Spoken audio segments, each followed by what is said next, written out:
Good evening, everybody. We're going to get underway in the interest of time. Dr. Darrell Burnett is a licensed clinical psychologist. He's a licensed marriage, family, and child therapist. He's a certified sports psychologist specializing in youth sports. He was listed among the top 100 most influential sports educators in America, and we are extremely fortunate that he's been a member of the Little League International Board of Directors since 2007. But he hasn't seen this program just from that high level, the 10,000 foot level. He remains the Challenger Program Administrator in California Districts 55 and 68, and he has been a board member of the Rancho Miguel Little League in California since 1987. It gives me great pleasure to introduce Dr. Darrell Burnett.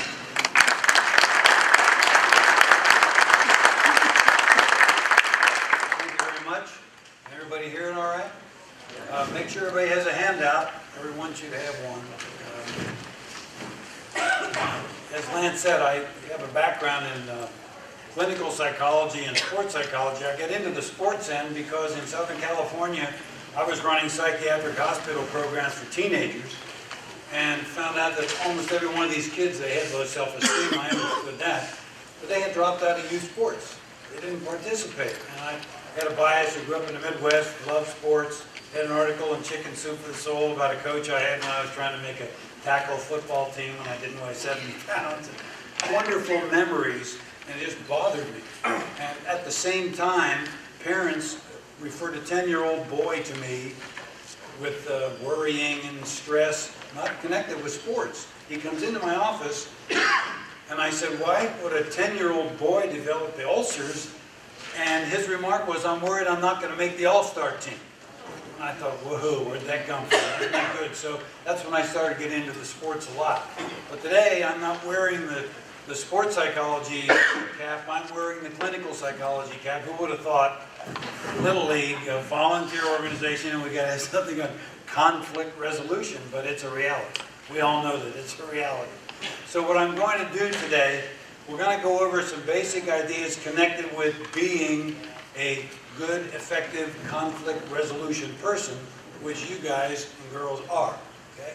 So once you get that, it's a blueprint. It's not a scorecard. The things we're going to be talking about are things that you can practice. So let's begin. You've got your handouts, and if you'll take a look at the first page, you'll see the first page is hardly visible. You have a handout. That is your first page. If you take a look at your first page, that's going to kind of outline what we're going to be talking about so you can kind of go along as we go. That's to be stressed.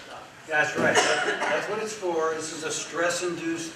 The second one you can hardly read is the last page of your handout. That's the reference sheet. So it was one of those where the pixels didn't take on some of these, but you've got handouts to cover. We're okay. So, what is conflict resolution? It's this process of trying to end a disagreement between two or more, but the key is the word in a constructive fashion. You're going to get people who want to argue with you just for the sake of arguing. We want to see what we can do as ADAs, DAs, coaches. How many, by the way, how many DAs? How many ADAs? How many coaches? All right. So what we want, we're the ones that are going to end up dealing with all the conflict. So we have to put our best foot forward to make sure it's as constructive as possible. That's what I'm going to talk about. So, there are three keys connected with being a successful person in crisis and conflict resolution. Number one is to stay calm. That's the toughest, but stay calm. Second is to empathize, put yourself in the shoes of the person you're having the conflict with. And third, have a game plan. We're going to cover those three. First, stay calm. Easier said than done. Three things connected with staying calm. First, you have to understand something about stress and anger. Secondly, you got to know your stress and anger potential.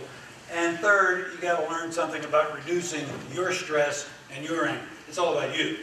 We've got to go from a position of strength when we're dealing with the people who are having conflict. So, first thing is understanding stress.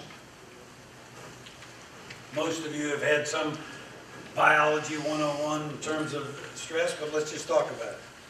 I think I'm having stress. My brother-in-law is an NFL official. he was his first year in replay. He was on the field for 25. His first year in replay, the call he got was the Calvin Johnson. Remember the catch in the end zone and was it complete or not and all that stuff. That was his. He had to make that call first time ever. It was the rule book, and they changed it since then. That was interesting. Anyway, I sent him that right after the call. So how do you know if you're having stress? There are some common signs. You know, nausea, kind of chronically tired all the time, indecision. Sometimes you're really kind of feeling like increasingly looking for booze and a tranquilizer to calm you down. Okay, all the way down to stomach aches, headaches, those kinds of things. This doesn't mean you have stress because you have some of those, but if you get a lot of it, you start to become aware, wait a minute. So what is stress? It's basically a biological reaction, an emotional reaction, a physical reaction to something that you're experiencing. And if you think about it, there's three parts to this stress. First is the alarm system. Something goes off and your body reacts to it. Uh-oh, there's trouble out there. And it starts all these different reactions to get more energy to handle whatever the stress situation is. We usually adapt to it. We kind of make it okay, but as you're pulling energy, the longer you have the stress, you finally have the breakdown where you run out of energy.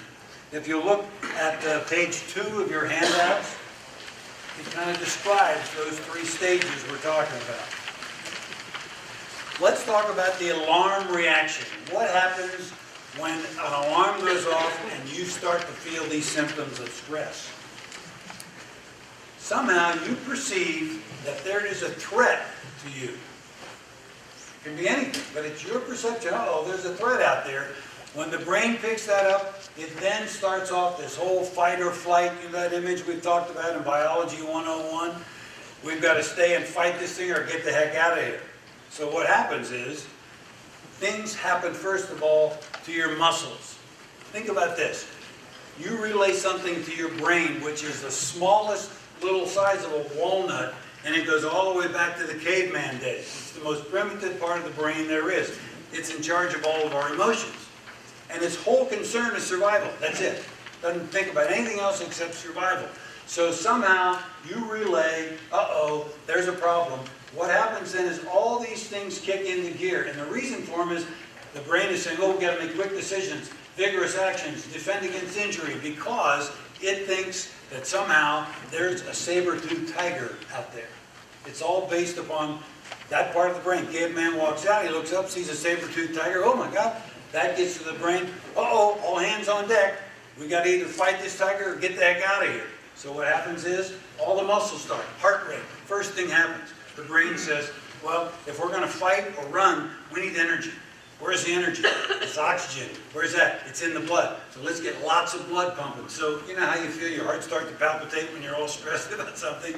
That's because the brain says, I need as much energy as I can, so let's get it flowing. So it goes flowing through there all the time. Then, of course, your blood pressure goes up because you got more blood going through small little areas, there's more pressure. Then what happens is your breathing starts to change. You get this kind of stuff, your nostrils flare, all of which is because the brain thinks there's a saber-toothed tiger, we need energy, and that's what happens, regardless of the event. Then you've got stuff like, you see people get pale when they're stressed, they lose all the color in their face. The reason is the brain says, hey, if we're fighting a tiger, I don't want you to get clawed to death, so we're going to take the blood off the surface of your system. So when we're stressed, you start to look pale. That's the reason. Saliva starts to stop. You know, when you get stressed, you have a hard time swallowing, like peanut butter. You get people that have a lot of anxiety and stress over public speaking. As soon as they start to get talking, they can hardly speak. That's because the brain thinks there's a saber-toothed tiger, and the brain is saying, hey, listen, if there's a tiger out there, I don't want you out looking for berries on a bush. You know, you'll be dead meat in no time. So I'm going to make it so you can't eat. I'm going to cut off all your digestion. It's going to make hard swallowing. Your saliva's not going to work. Okay? All of that is part of stress, and all of that is based upon the perception of the brain that there's a saber-toothed tiger out there. So all of that's going on. Perspiring. You know, you notice a lot of times people get the pits wet and all that kind of stuff. That's because if we're going to fight a tiger or run, we're going to be hot, so we better cool you down. A lot of times the bladder starts working like crazy. Why? The brain's thinking, well, you know, if we have to run, the lighter we are, the faster we are. That's all that. Silly, but it's true. That's the basis of all the stress that goes on. It's an automatic reaction of the body, only though after there's a message to the brain that there's a saber-toothed tiger. That's the muscles. Then you got the hormones are flowing. Epinephrine, norepinephrine, all of a sudden the message goes out, hey, we need some more energy. Now you find the spleen releasing red blood cells because there's more fat in there to burn more energy. And that's not good fat. That's the kind that can build up clogs on your arteries and things. We don't like that, but that's what happens. White blood cells. Wow, if this guy's going to scratch us, we don't want to have injuries, so it sends out the white blood cells. The liver releases sugar, so we have more energy. All of this stuff is going on and never stops. So, that being the case, we have to ask ourselves, okay, what are we supposed to do about this? If you take a look at page, I think it's page 4, 3, there you go, page 3, there's a diagram of all the stuff that goes on in stress. That gives you a feel for all the things that happen in your body every time you think there's a saber-toothed tiger out there and away it goes. So you got the alarm reaction, adaptation, breakdown. That's how stress works. We're going to talk a lot more about it, but that's the concept. Now let's talk about anger. How about anger? Take a look again at your handout. You'll see a picture of anger control. You see that? That's on page 4. I want you to imagine you've got a match, a fuse, and a firecracker. Okay. Think of anger that way. What happens in anger is there's a trigger. Okay, something sets things off. Then there's the fuse. The fuse in anger are the thoughts and the feelings that you're having about this, whatever the situation is. And then that leads to the explosions, the firecracker, the physical stuff, the veins in the neck. So that's, if you picture it that way, there's the trigger. Okay? Now there's the fuse. Something happens. Somebody pulls in front of you you're driving along on the freeway, somebody pulls in front of you, gives you the finger and calls you an old fart. Never happened to me. Okay? When that happens, you've got your choices. Hey, this is fair, this is terrible, this is awful, this is a catastrophe. You start feeling frustrated. Who do you think you are? Give me and all of a sudden, the fuse is burning. As that fuse burns, all those thoughts and feelings are eventually going to lead to that reaction.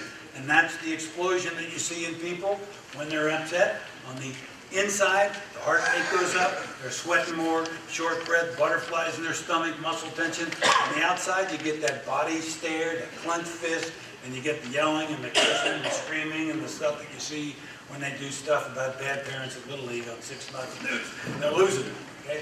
That's what we're up against. That's how anger works. Okay? So that's stress, that's anger. Now we have an awareness of how that works. There's the next part of being a good conflict resolution person. Know yourself. How are you with regard to stress and anger? Now, I have in front of, if you'll turn to page 5, okay, which on here, candidate for stress, and of course this isn't, it didn't take, but if you take a look at page 5, you see what this is? We're not going to do this, but this is something for you to think about. These are 3 different areas of stress for people. The first one is tolerance of frustration. How are you when you get frustrated? So, for example, number 2 on that one, you see where it says, I get upset when someone in front of me is driving slowly. Now, you grade yourself. 0, that doesn't bother me. 1, I'm a little angry. 2, 3, all the way up to 4, you know, the veins are popping out of my neck. So you grade yourself. There's 3 different areas. You give yourself a score. You imagine how you would be in all these situations. The total score is not the indicator. What you want to look at, and down below you'll see there's a code for scoring based on the numbers that you give. A, that means that's always true. B, usually true, etc. C, false. You'll get a number.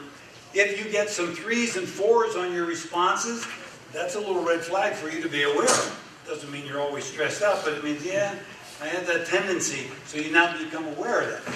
The next one is anger. So if you look at the next page, okay, page number 6. There's a thing on, this is an IQ test, irritability quotient. How am I in my irritability quotient here? There's 25 items. You score yourself again. 0 wouldn't bother me. 4, wow, again, veins popping out of my neck. So you go through that, you know, you get singled out, number 3. You get singled out for correction when actions of others go unnoticed. You know, how angry does that get you? Give yourself a number. Again, you'll end up with 3s and 4s on here that you have to be aware of. That's the idea of knowing yourself pretty well. We're not going to do that, but you get the feel. Okay, so once you know, you're aware of all of your potential, you know how stress and anger works, now we come to, what do I do about it?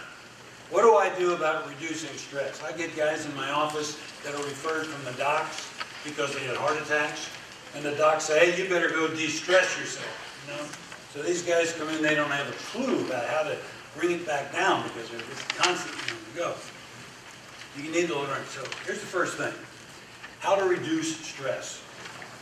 When you're faced with a stressor, whatever it is, you got 2 choices. 1, you reduce the stressor. I'm sick and tired of getting all these complaints. I'm done with my ADA stuff. I'm going to go plant flowers or something. I'm done. Okay?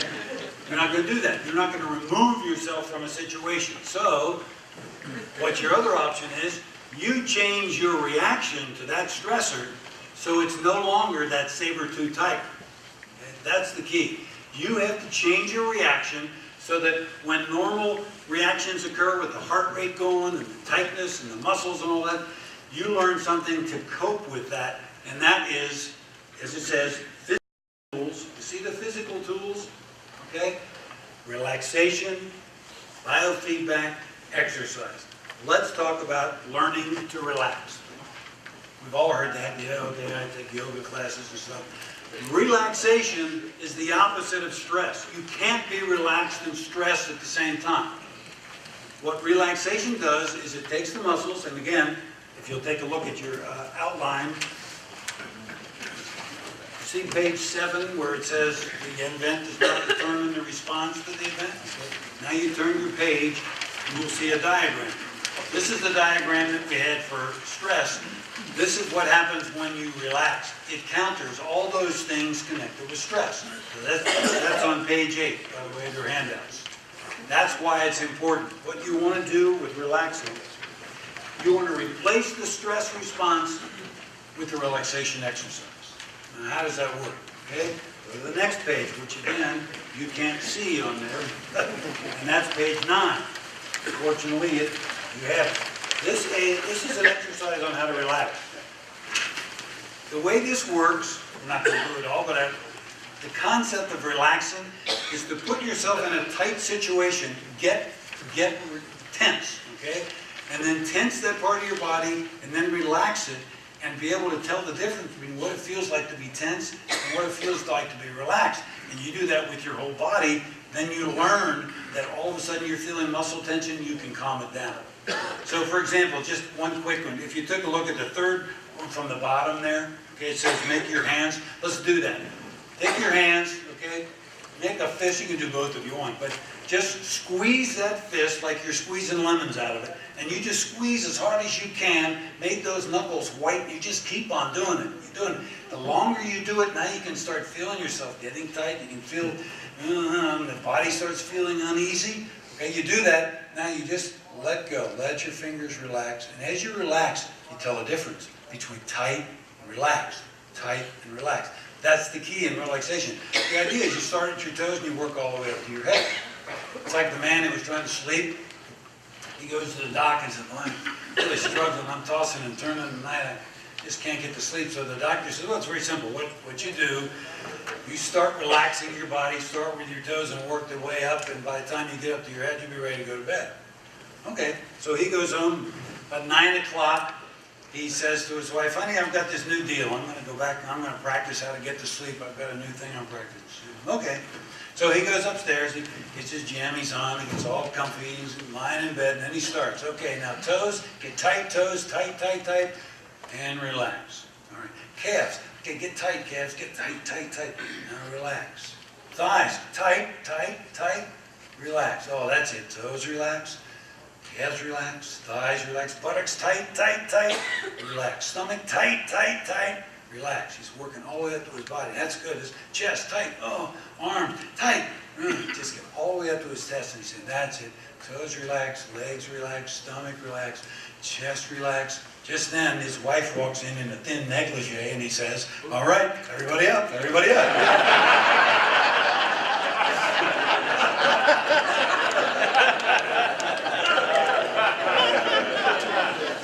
The idea, though, is you can practice this on a regular basis. I had to clear that with my wife before I told her. You can do this on a regular basis, and we're talking about a process here. This whole workshop is about a process. It's not a one-shot deal. But the goal is to start practicing. But now here's the next point. Let's suppose you practice. Where's Jamie? Jamie? Let's suppose you practice, and then I say, how do you feel? You feel pretty relaxed? And you say, yeah. How do you know you're relaxed? Okay? Well, the way you know, on the next thing on here, is biofeedback. See that where it says biofeedback right there? Okay? Just one second. There's a card. Remember the mood rings? Remember you put them on, they would change colors? Well, that reads the circulation, and if you're stressed, a lot of time with the blood's flowing to the heart so much, it leaves the extremities. You get the cold hands and the cold feet and the tingling and all that stuff. So one way of measuring whether you're stressed is see whether you've got some circulation going on in your thumbs and all of that stuff. So these little cards, you put your thumb on it, okay, and it will read how much circulation is going on. You do it for 15 seconds, you take it off, and then the color, if it's black, it means you've got cold hands, and then you keep practicing, and you can visually imagine things and make it change and make it warm. That's how you know. Your body will tell you that. What Jamie's going to do is, I only have 11 of them. We'll start down one on each, and then you guys can just keep taking them all through in the talk, take your chance, keep passing on all the way through, and we're down the other end, and we'll collect them. So, Jamie, you want to start with them? So that's biofeedback. Another thing in biofeedback, there's a machine, I don't know if I can get this to work, but yeah, you can hear the sound. It gives off the sound because it reads what's called the galvanic skin response. It's a high tone, low tone, and I'm not hearing it, but normally it would be very high, and then it would get low as you relax. Those are all ways that you can work on to feel more relaxed. So that's the biofeedback. So you got relaxing to counter the stress. You got biofeedback to counter the stress. The third one is exercise. I can't tell you how important this is, and we all know that. I did some stuff when I was at UCLA at the Neuropsych Institute. We would take depressed people, they would come in, we'd run them through we'd draw blood, see the level of serotonin, cortisol, and all that kind of stuff. They would go exercise, they'd come back, we'd draw some more blood. There definitely is a change in the cortisol and serotonin level. It does good things. It helps, the advantages of your lungs, your heart. You guys understand the value of exercise. That's all part of de-stressing yourself. It's got to be a lifestyle, though. It can't be one day. It's got to be a lifestyle. So that's the physical tools. The other part is the thinking tools. Remember what we said? The brain is in there thinking there's a saber-toothed tiger. Okay? Here's the problem. That part of the brain does not distinguish from reality and fantasy. It goes on what we tell it. So if we tell it that there's a saber-toothed tiger out there, all of a sudden all your stressors get going. And as we know, saber-toothed tigers are extinct, but we make our own. And you have to know yourself, okay? What are the things that get to you to the point where it becomes that saber-toothed tiger? You can just feel your body going crazy. You have to know that, and our goal is to bring that saber-toothed tiger thing down so it's an annoyance. Yeah, it's a pain in the rear end, and I wish I didn't have it, but it's not a saber-toothed tiger. And that's the whole goal in stress reduction. Bring it down. And you do that by talking to yourself. This is not a saber-toothed tiger. For example, if you're being confronted by somebody who's out of control, we'll talk a little bit later about this, but you get those emails, those unbelievable mean stuff that people are sending. You need to be able to distance yourself from that person. The way they're acting to you, you don't get sucked in. You don't make that your saber-toothed tiger. You distance yourself. You consider the source. Just take in what they're saying. They're making some. How did you get the job as an ADF? How long have you been a DA? You don't have a clue about what's going on in your district. All that kind of talk. Okay? You just take it in. They're making judgmental remarks. calm yourself down, flip it over to the other side. Well, they're just being a pain in the rear end. Shame on you. Let it go. I'm not going to get sucked in. So as you see these self-statements that you make to yourself, I'm not going to do this. I'm not going to make this a saber-tooth tiger. This is an annoyance. So a lot of self-talk is one way of reducing your stress. Now, when you're doing this, you have to think in terms of the progress you're making. And you don't beat yourself up over this. This is something that takes a while. And since we're in sports, something that comes natural to us, if you're going to work with kids on skills, we always work in terms of frequency, duration, intensity. You're trying to teach some kid to make sure he goes after that outside strike when the umpire's calling it. You got to go after it. Okay? How often did he go after it? Well, he went after it once. That's better than none. Okay? Duration. Instead of having a temper tantrum after he has a ball go through his legs, he calms himself down. He's ready for the next play. Intensity. He's putting a lot of energy into a swing. We know we do that with kids. We got to do that with ourselves. You have to ask yourself, as you're working on stress reduction, how am I doing in terms of frequency, duration, and intensity? How am I doing to change my reaction to this out-of-control phone call I just got? Okay? This out-of-control president who thinks, okay, whatever it is, how do I change my reaction? And how am I doing? Frequency, duration, intensity. How often? Okay. The good stuff is, good stuff's happening more often. Bad stuff, no, not as often. Good stuff lasting longer. Good stuff's more energy. The best example I can give you is our Challenger kids. Here's this little kid with spina bifida. He comes, he wants to play ball. He has no control.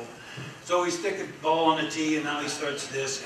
And 20 times he whiffs, and on the 21st he touched the ball. Okay? Frequency. 1 is more than none.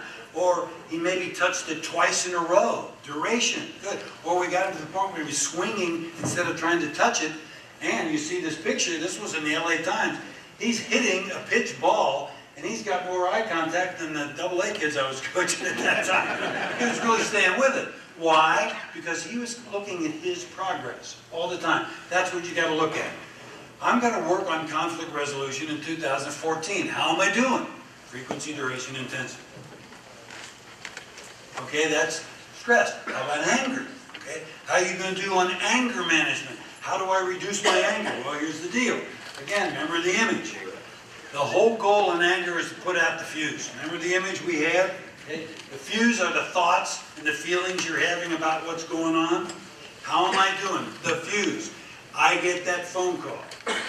I get that message from that president who didn't get the affidavits in on time, and he's got 47 excuses, on and on and on. Okay, I can feel myself saying, this is not fair, this is not good, man. I sent these emails out a long time ago. I can't believe it. Getting frustrated. That's that same son of a gun. And all of a sudden you can feel it building. Your goal is to put that out. I'm not saying not to be angry, but be aware that the longer that fuse burns, then you get the explosion. So how am I doing? Frustration, calming myself down. How often? Okay, that's what you want to do. Always remember that anger is a decision. It really is. Nobody makes me angry. We use that all the time. Nobody makes you angry. You decide whether or not you're going to get angry or not. And that's what we have to do. I'm going to work. I'm going to get all these deals I got from the different districts. I have to make a decision. Is it worth it? Is it worth it for me to explode? I'm not talking about not being angry. It's that explosion part we're talking about. So that's anger reduction. Work. Okay, so remember the first section we said stay calm? There it is. So we have to understand stress. We have to know what stress and anger we have potentially. And now we learn to reduce it. Now we take the second part of being a conflict resolution person, and that's to empathize. That means put yourself in other people's shoes. This is a toughie, and I don't want to sound gender-oriented, but women have it all over guys as far as empathy. They're much better at putting themselves in other people's shoes. They did some research. They took a guy and they went into a room of guys, and he starts mouthing off at them and yelling at them. These guys were coming upstairs and going after him and things like that. Did the same thing in a room of women, and the women's reaction is, wow, that guy's really having a bad day.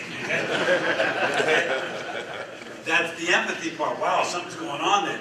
We're not that good. We tend to be you know, somebody complains about a problem, rather than validating the problem, we give them 3 reasons why they shouldn't have the problem. You know, when I see couples, for example, this one lady was complaining her husband never listened. And the definition of listening for a guy is, tell me your problem, I'll tell you why you shouldn't feel that way, and here's 3 ways not to feel that way. Okay?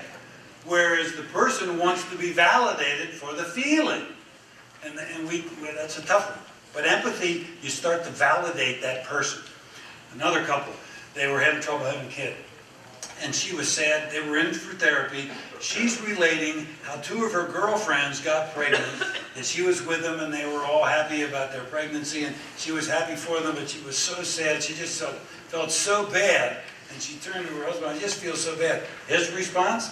Well, just don't hang around them. That was it. No, nothing about, oh, honey, I'm sure that's really painful. So empathy, you put yourself in other people's shoes. Now it's easier to stay calm. It's not automatic.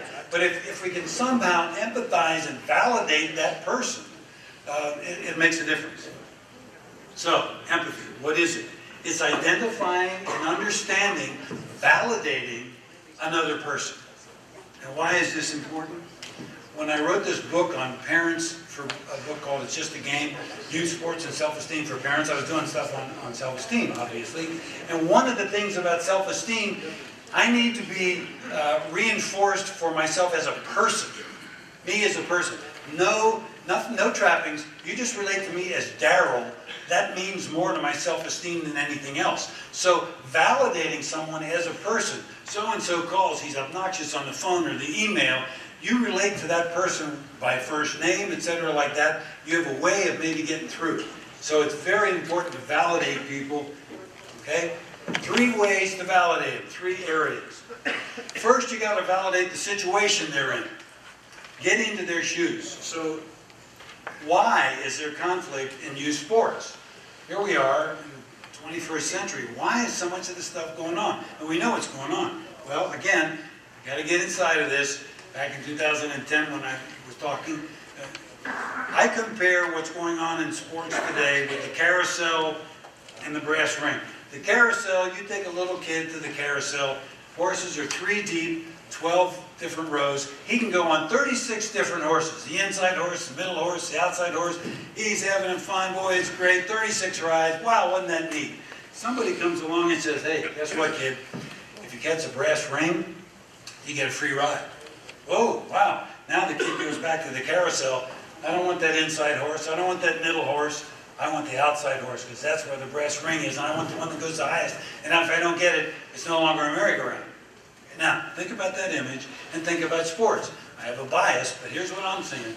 I'm seeing recreation sports as the last vestige of the carousel. Okay? And we're one of the few. We have everybody plays, but it's still, we got competition, right? But it's kind of the bragging rights competition at school. We beat you rear end, man. I told you I was going to hit you and all that stuff. That kind of competition. Versus the brass ring, which is this whole travel club thing, and I'm not anti that. But the reality is there's so much club and travel sports now compared to 15 years ago. Everybody's got a team, and they're traveling, they're doing this stuff. And that kind of, that's a different kind of competition. Now you got parents who are spending $5,000 to make sure their kid plays and gets a chance for a scholarship and all that talk. And now we're talking about, there ain't no place for second place. We got to win. Okay? I got to be on the best team. We're going on the club team of the guy who has the connection for the scholarships, all that kind of thinking. So that's what I'm seeing. And if you doubt me, look at this. This is 16 years old. This was research done in Southern California in '98. The amount of money, $1 billion industry, the parents are spending on these sports. It's big business.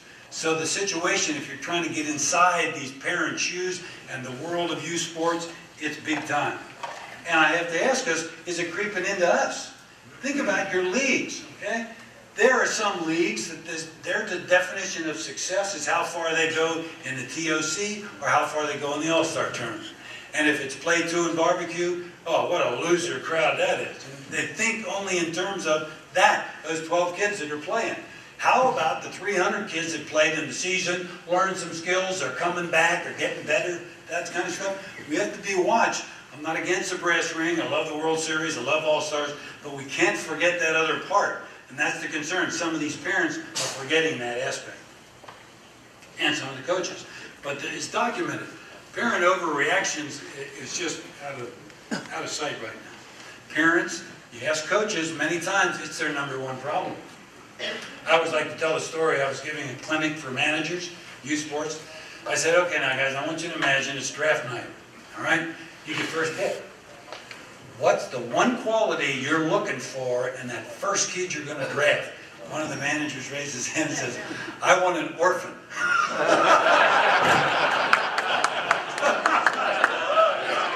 I want an orphan.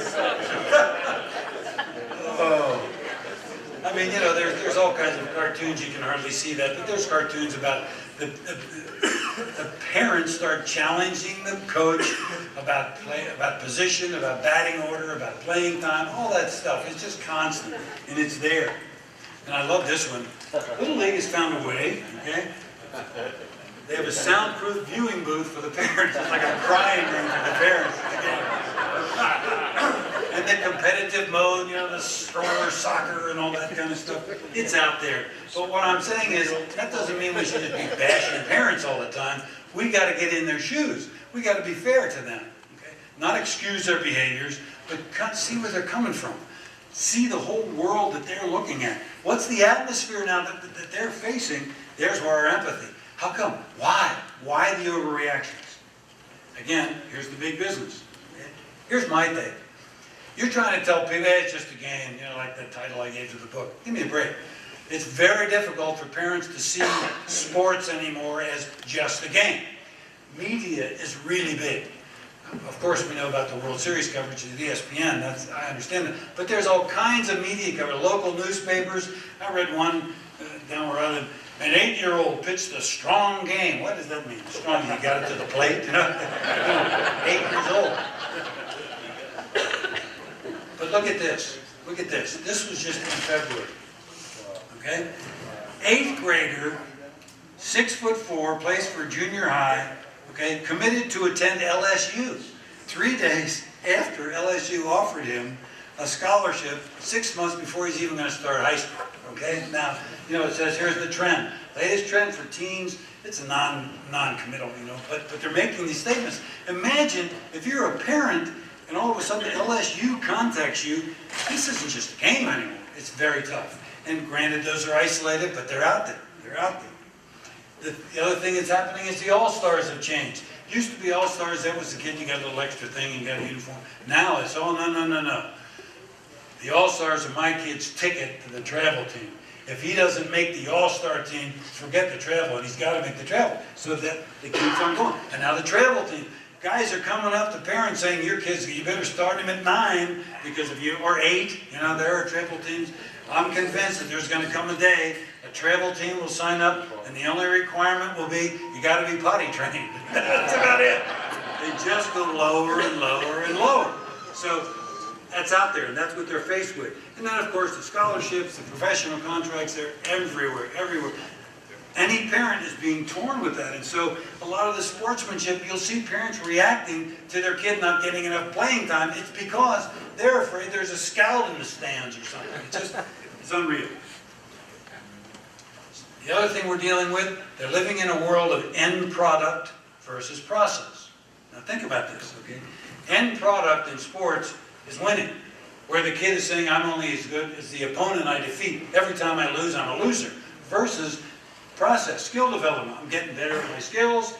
I'm as good as the skills I keep developing regardless of the outcome. That would be nice, but the emphasis, to me, is more on this one. It's more on this. And what comes with this is no place for second place. Here's our girls, okay? Olympics, 2000, soccer. Won the silver medal. They're on the podium. Look at the look. And the heading, second, settling for silver. The kids' jargon, second place sucks. Okay? That's it. And fast forward 14 years, and lo and behold, here's our girls winning the silver medal in hockey in the Olympics. And look at their look. Okay? Settling for silver. That mentality. Now, I understand the Olympics is all about the gold, but that seeps in. Everybody's thinking only in terms of got to be the top. Another reason I think that the parents are losing it is this misplaced self-esteem. You'll see a parent get all upset about something that goes happen in the game because they're identifying their kid's self-worth with athleticism. That's it. They see their kid as an athlete who happens to be a kid rather than a kid who happens to be an athlete.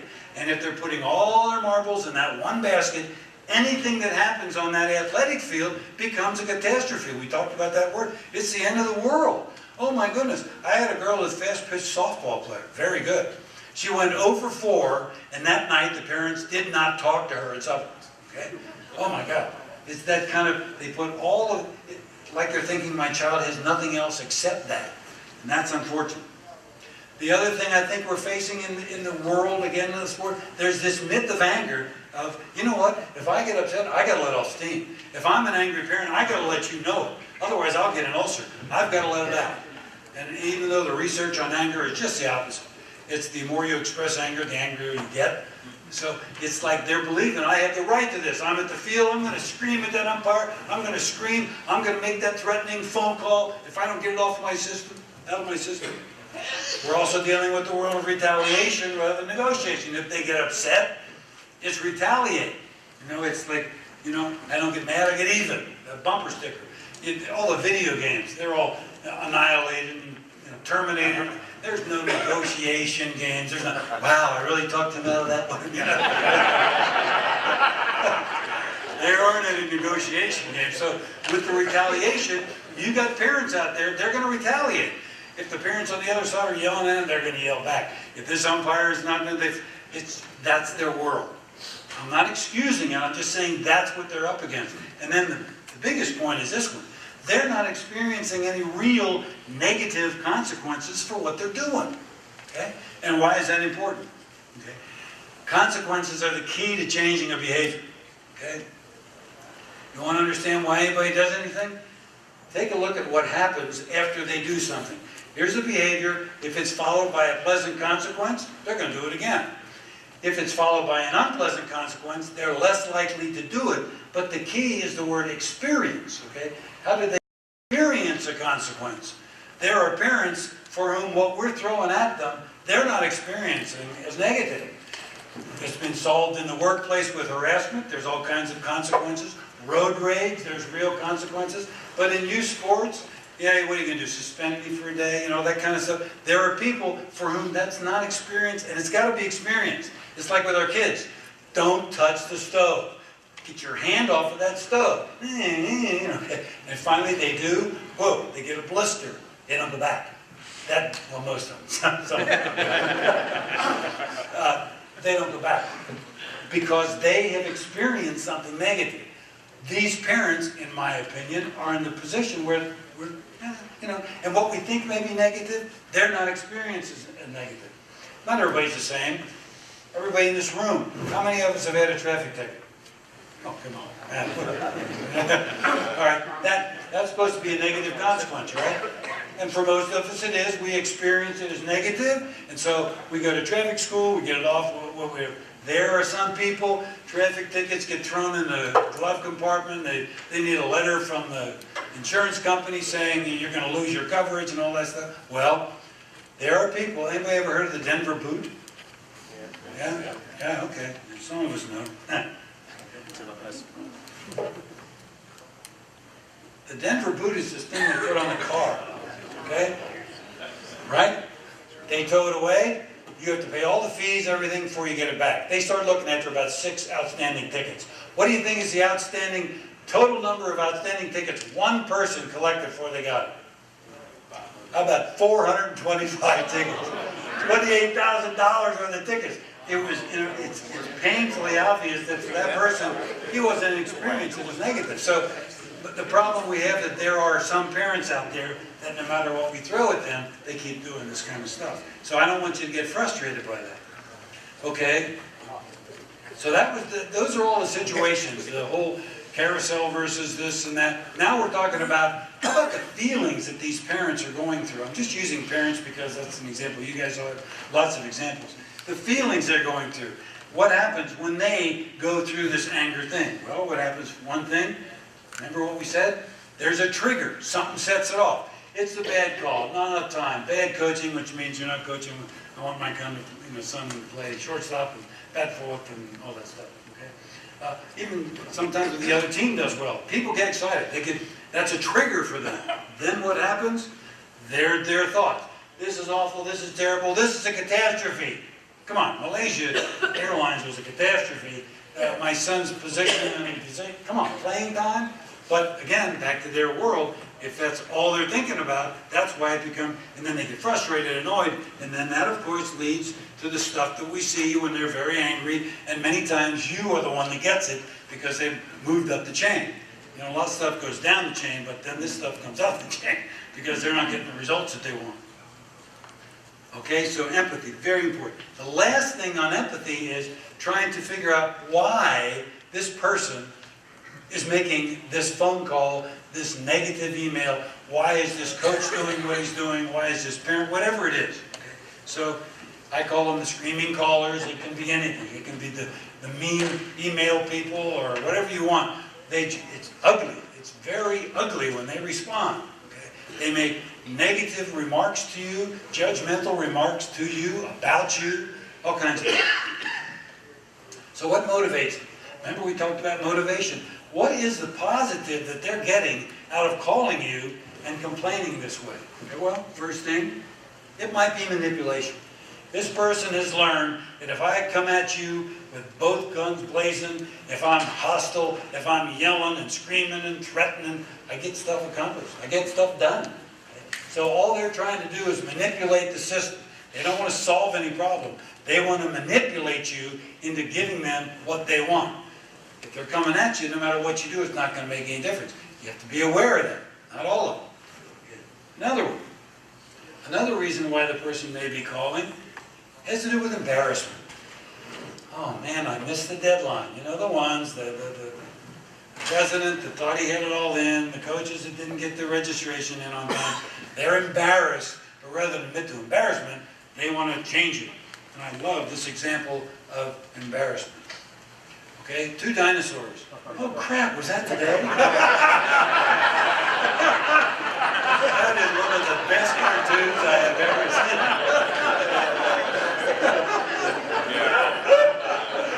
Oh, I love it. It was very fitting with the Noah movie that's out right now. But the point is, you know, people will be calling you, they forgot. Or, you know, I've got a job and you send emails, but it goes on and on and on. They're very embarrassed, but they're coming at you. That's why they're calling. Or it may be ignorance. You know, I talked to a DA at breakfast a couple of days ago, and he said, you know what? When I get complaints about this and that, when I return my emails, I say to him, as I told you in the last 4 emails I have sent, you know, that kind of stuff, it gets frustrating. They're claiming ignorance when they haven't even checked their stuff. And so rather than admit that, they're coming blazing away, whether it's a parent, whether it's a coach, whether it's a president. They don't get it. And they're coming to you now. It could be out of frustration. You're the last one. They've tried at every level. They've talked to the coach, they've talked to the president, and now they get to you. And you get it.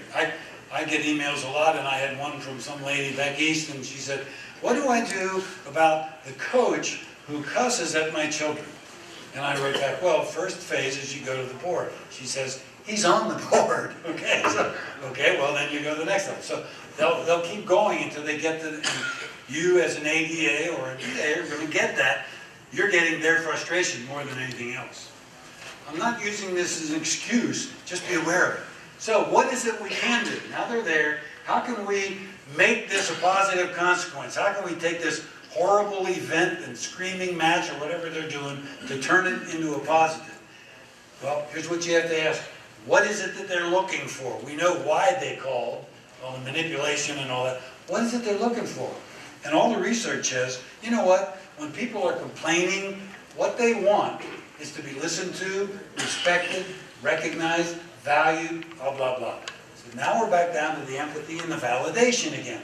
All you're trying to do is say, wow, you know, I can really sense that you're very upset. Okay, and that's all you can do, and you may not get a good response. Oh, is that all you can say? Is you sent it on very big deal? I could care less. That kind of stuff. But you just keep that broken record. I'm sorry you feel that way. So, empathy was situation, feelings, and motivation. We've taken a look first at staying calm, now the empathy part, now the last part. We wrap it up with, you got to have a game plan. If you're going to be a conflict resolution guy, you got to have a game plan. You can't wing this. You can't just react. We have to be proactive. And in my mind, we're in pretty good shape that way. What we've got are program policies and procedures already done.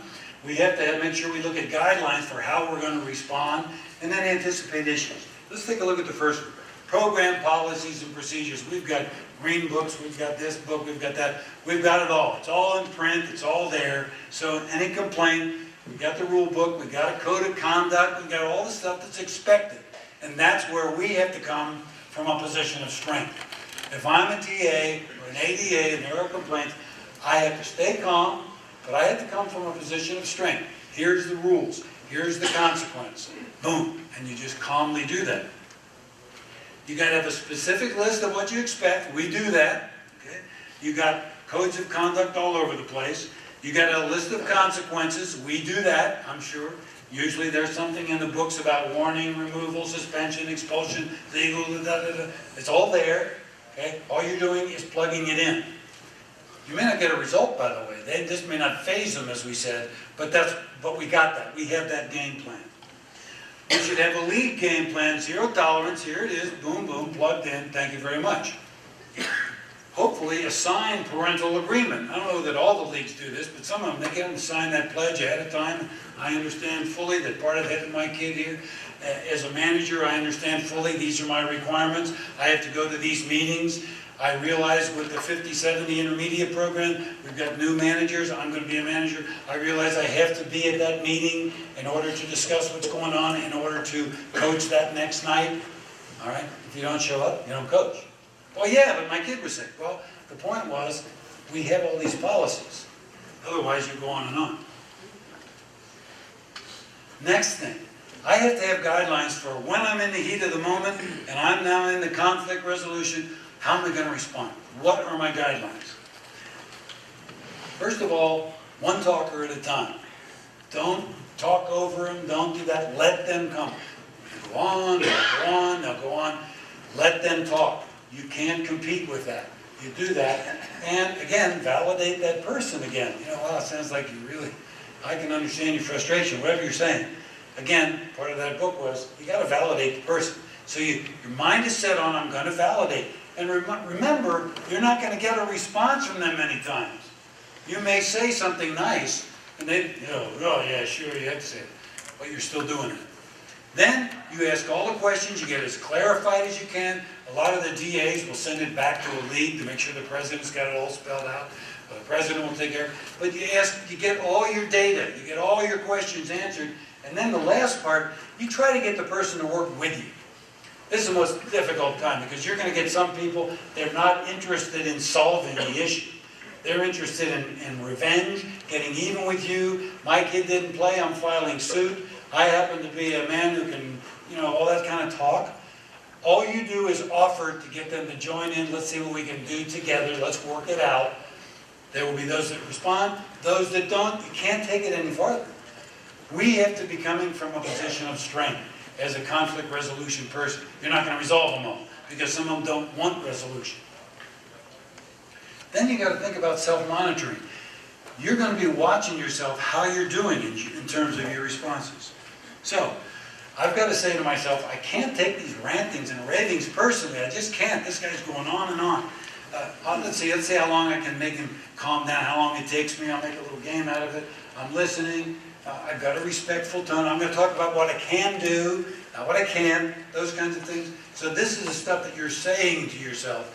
And by the way, I know I don't have all these on handouts. If anybody wants any of these, you email me and I can get it back to you. And by the way, I think there's a typo on the bottom of the first page. It's not .DJ Burnett, it's DJ Burnett. I don't know how that came out. DJ Burnett, PhD at Yahoo. I think there's a dot in there. The dot's wrong. Okay? Then you start to be aware of your goals. Now we're talking process again. What are my goals? I'm becoming aware of my stress. I'm decreasing it. I'm becoming aware of my anger. I'm decreasing it. I'm aware of my this person's anger, I'm trying to decrease it, I'm trying to defuse the situation, I'm staying calm, how am I doing? That's how you're monitoring yourself. And as I said before, report card, this is a blueprint. This is what you want to start working on. This is not something we do, and we'll talk about it at the end. We're human beings, come on. And then the self-talk, that's the part, you know, when this guy's going on, you're saying to yourself, I'm staying calm, I'm not getting sucked in. And then lastly, anticipate as many issues as you can. Now you'll have your own, but you have to think about this. What are the possible things that come up? When I'm dealing with the coaches, it's easy. We anticipate issues with parents, we anticipate issues with players. You have to try to anticipate as much as you can. If there are certain people in your district that you know are hotheads and they're going to be, how are you going to deal with that? So a lot of times what I'll do is get everybody to be proactive. You know, how are you going to deal with a parent, coach, when at the end of the game a dad publicly challenges your decision to play his kid for minimum time and your kid got full time and he's yelling out publicly? How are you going to deal with that? Can you put yourself in his shoes? You know where he's coming from. Okay? Or with the player. What do you do with the player? Okay? Kid comes up and says, I don't like baseball. I'm only here because my mom wants a babysitter. How are you going to deal with those things? Okay. So let's wrap this up. As a conflict resolution person, you're learning to stay calm, you're learning to empathize, and you're learning to have a game plan. Now I say learning, because this is not a one-shot deal any more than people I see in my office that are these guys with heart attacks. They come in, they think they can, you know, they're just going to shape up right away. I had one guy come in, kind of a type A guy, comes in with a heart attack, comes over and the doc says, I'm going to de-stress myself. What do I do? I said, well, we'll do some relaxing. He said, all right, what's the quickest anybody has ever relaxed? And I timed it. For some people, take your time. This is a process again, okay?